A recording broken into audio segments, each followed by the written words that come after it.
Welcome to the channel. Today, let's make a gluten-free chicken pot pie casserole. It's gonna have a hearty filling with chicken and vegetables, and we're gonna top it off with some gluten-free biscuits. I'm Jamie with SavorySaver. I share gluten-free recipes, tips, tricks, and resources to make your gluten-free lifestyle easier. So please consider hitting subscribe and let's get started. For this recipe, before we get started, let's just go over some of the ingredients. I'm not gonna go over them all probably, but I do have some of them here because I'm gonna prep this stuff and then we'll just go into actually making the casserole because I don't think you guys need to see this. So I've got 2 large chicken breasts, is about just over a pound, and I baked them off last night, seasoned. So I'm gonna shred those up. You can also chop them up, of course. So I always bake ahead my chicken like this instead of getting rotisserie. We just tend to have chicken breasts in the freezer. So I cook them ahead of time and then I'll use them in the recipes that I need them for. I'm also gonna grab 3 carrots. I'm gonna peel and chop those.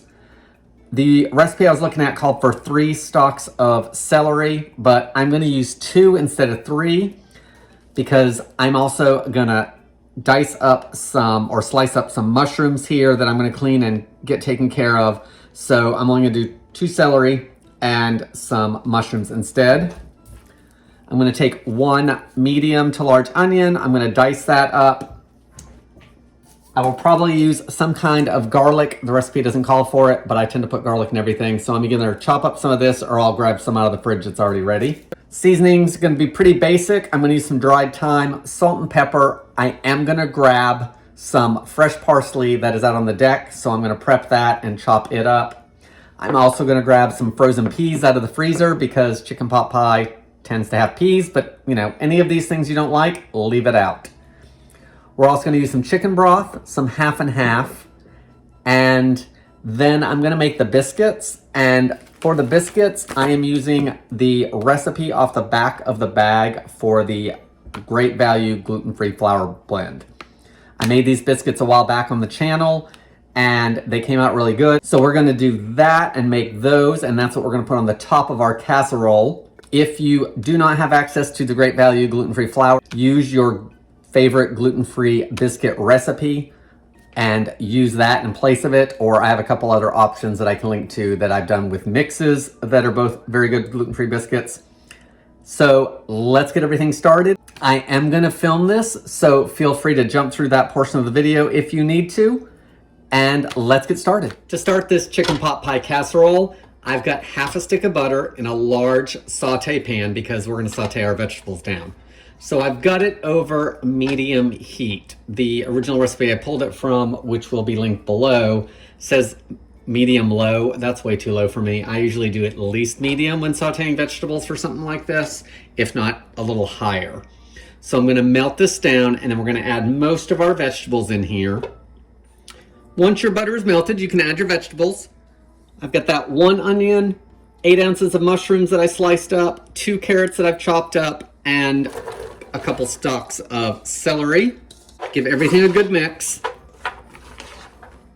And we want to saute this for probably 10 to 15 minutes until everything is nice and tender. So while this is sauteing, let's go over and make our biscuits and get those ready to go. And while we're doing all of that, let's also preheat our oven to 350 degrees. So for the gluten-free biscuits, again, I am using the recipe right on the back of the bag from the Great Value all-purpose flour that's gluten-free. So I have got 1 3/4 cup of the Great Value gluten-free flour. I'm gonna add 2 tablespoons of granulated sugar, 2 teaspoons of baking powder, and half a teaspoon of salt. Let's give it a good whisk. Now I want to cut in 1 stick of cold butter. So I've cut it into cubes just to give myself a head start. So I'm going to go in here, I'm going to break it up and coat it all in the flour. That way there, it's going to give me a head start of it not sticking to itself. And now you can go in here however you want with your hands, 2 forks, pastry blender, and we want to get everything together until it's crumbly. So the gluten-free flour mix is nice and crumbly. And the butter pieces are probably a little smaller than peas, or around the same size. So next we're gonna need some buttermilk. And instead of using buttermilk today, I'm gonna use the substitute for it. I just took 1/3 cup of whole milk because that's the amount of buttermilk I need.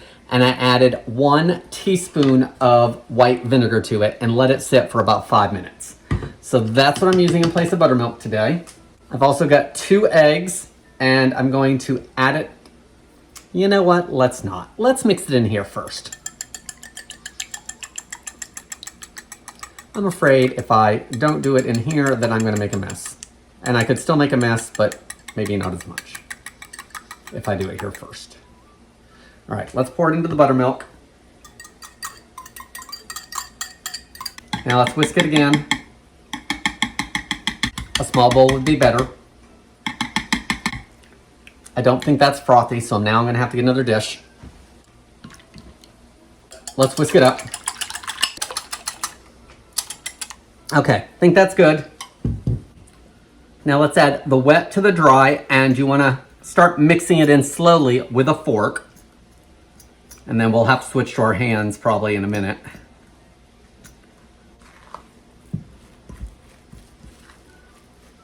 So just mix it until everything's incorporated, or mostly incorporated, because you can use your hands a little bit as well to get it blended.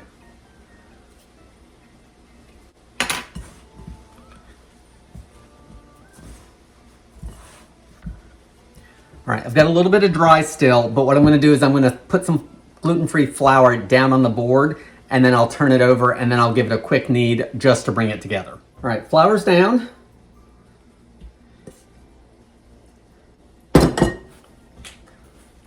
Push everything together. Okay, now it says to roll it out. I'm just gonna try to use my hands. And you wanna press it out or roll it out until it's a 1/2 inch thick. Now you wanna fold it over itself. And we wanna press it out again.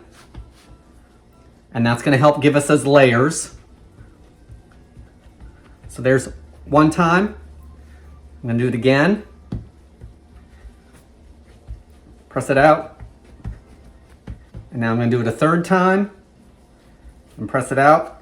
And try to make it into a circle again. It is a little sticky, so you should be able to add a little more flour if you need to the board. All right, so I'm gonna leave this here for just a couple minutes. We're gonna go back, finish off that filling, and we'll cut our biscuits, and then we can just move our biscuits right over to the casserole as we do it. So our vegetable is just about soft, but it is taking a little longer than I actually expected, even on medium. So to help push it along and finish it off, let's add some salt. Salt and pepper, all to taste. Also do some pepper. Let's give it another minute or 2, and then we'll add our garlic. So guys, I did not hit record, and I started moving on with the recipe.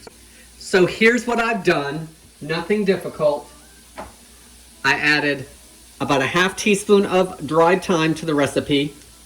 I added 2 medium-sized cloves of garlic that I minced, and I added the thyme and the garlic and just let it cook for about 30 seconds. Then I added a 1/4 cup of gluten-free flour. I used King Arthur's measure for measure, and I stirred everything around to coat the flour and the vegetables together. And then I've let it cook for just a couple minutes to cook some of that raw taste out.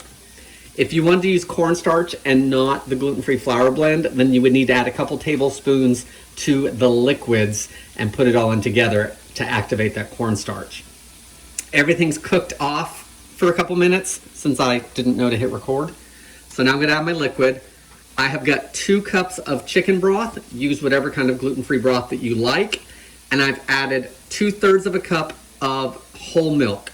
The recipe calls for 1/2 and 1/2. I have some whole milk I'm trying to use up, so I'm gonna use that. It says to whisk as you go, but I'm gonna pour some in, give it a stir, and then I'm gonna add some more. And hopefully we don't have any lumps. All right, so now of course we need to heat everything back through, and we've got a few things to add, but I want this to start heating before I add the rest of it. So the mixture's thickening up really nicely. I can see it's thicker. It's not boiling yet, but everything is hot. So let's add the next layer of ingredients. My 2 chicken breasts that have been shredded. Give all that a stir and have it start warming through. I am going to keep heating this just until it starts to bubble on me. We'll add our final 2 ingredients to the mix, and then at that point you want to test it again for salt and pepper to make sure it doesn't need any other seasonings, and then we'll put everything together and get it baked. I'm going to stir in some frozen peas, as many or as few as you like. Stir those around, especially get that one solid one broken up and melted. Let's stir in some fresh parsley. I'm going to turn off the heat because I don't need it anymore. Those peas didn't cool it down enough to worry about it, plus we're putting it back in the oven. So a couple tablespoons of chopped parsley. If you were using dried, you would add it when you added the thyme. And the recipe differs from what I'm doing. It said to add the peas and the parsley and all that before the chicken. The peas, they're gonna heat up so fast, you don't need to cook those any more than they need to be cooked. And the parsley, I like to add it later because it is fresh. So it doesn't need to have any more extra cooking time either. All right, guys, at this point, you do need to taste it. Make sure it has enough salt and pepper or any other seasonings that you want to use in it. That is all to taste, of course. So I'm going to give this a quick taste, see if it's where I want it, and I'm going to meet you back over at the counter because we're going to put the biscuits on top. So since I had some time to actually cut the biscuits up because my vegetables weren't ready, I ended up patting them out and cutting them out. So I got as many as I could out of the first roll, and then I patted everything out again and just kept doing it until I came up with 8 biscuits. The last one's a little sad looking, so I'm gonna shape it a little bit better, but I just kept pushing it together. So we're gonna bake that off anyway. I used a 3-inch cutter. You could use any size you want. If you don't wanna spend time cutting out round biscuits, put it in one big rectangle and cut it into squares. Going on to a rectangular casserole dish, so why not save some time if you want. All right, so I've got a 13 by 9. The recipe does say that it is an 11 by 7. I don't think it's gonna be full enough. Plus, I can always use the extra wiggle room so I don't spill it. So let me get our filling and put it in here. Here's our filling. I'm gonna see if I can just pour it all in. All right, spread everything out.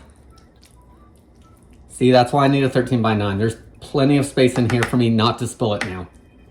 All right, let's get these biscuits arranged on the top.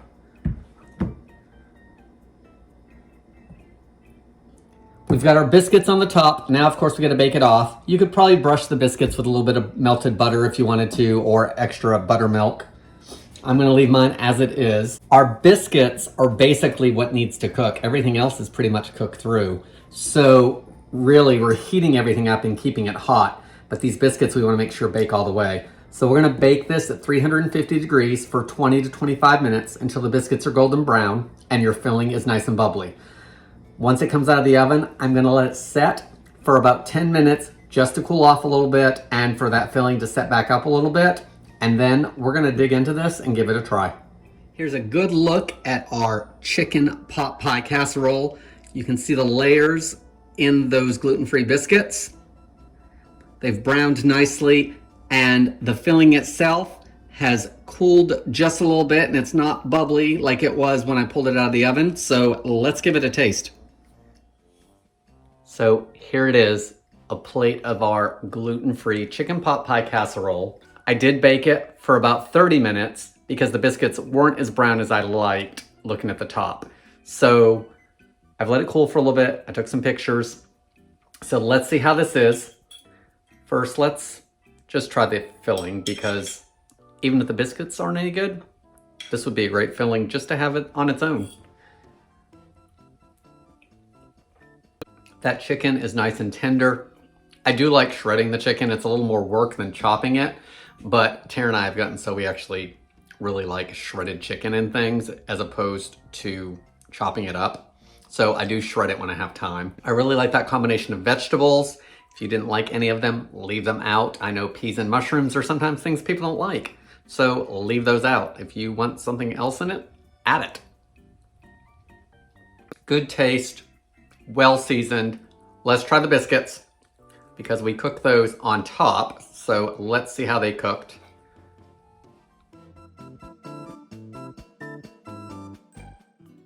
They're cooked through. They taste like biscuits, which is always a good thing when they're gluten-free. They go well with the filling of the pot pie. And you know what I'm gonna do? I'm gonna flip this over. We're gonna try the underside of it because I know my wife and she doesn't like things that are soggy like this. So, you know, she doesn't like dumplings because they're soggy. So let's see how the bottom is and see if I can tell the difference. So they are soft on the bottom. Just the first little layer in there is, but they are cooked through. They're not uncooked, they're just soft. And that's not a bad thing because it's gonna keep the moisture in those biscuits. So that little bit of gravy that it soaked up, perfect. As far as reheating, I haven't reheated it yet. It just came out of the oven. We are having this for dinner tonight, so I'm probably gonna put that up for a little bit. So any questions on the reheat, guys, leave those below. As far as ease of recipe, it was easy to make. It's easy to make some changes if you need to. If you don't want to use gluten-free flour, you could certainly use a couple tablespoons of cornstarch mixed in with the broth and milk and add it together to the pan. That way there it'll thicken up that way. Arrowroot starch would do the same thing.